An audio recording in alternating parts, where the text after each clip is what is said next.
High বন্ধুরা, কেমন আছো সবাই বলো। এখন বৃষ্টি পড়ছে, দেখো এখানে বৃষ্টি পড়ছে সমানে।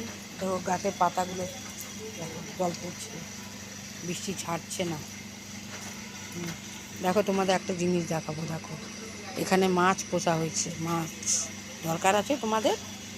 দেখো, এই দেখো দেখো, এই দেখো, দেখছো?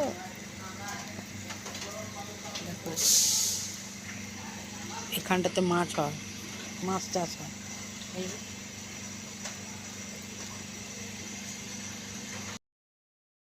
হাই বন্ধুরা, কেমন আছো সবাই বলো। এখন বৃষ্টি পড়ছে, দেখো এখানে বৃষ্টি পড়ছে সমানে। দেখো গাছের পাতাগুলো, দেখো জল পড়ছে, বৃষ্টি ছাড়ছে না। দেখো তোমাদের একটা জিনিস দেখাবো, দেখো এখানে মাছ পোষা হয়েছে। মাছ দরকার আছে তোমাদের? দেখো, এই দেখো দেখো, এই দেখো, দেখছো? দেখো এখানটাতে মাছ হয়, মাছ চাষ হয়। এই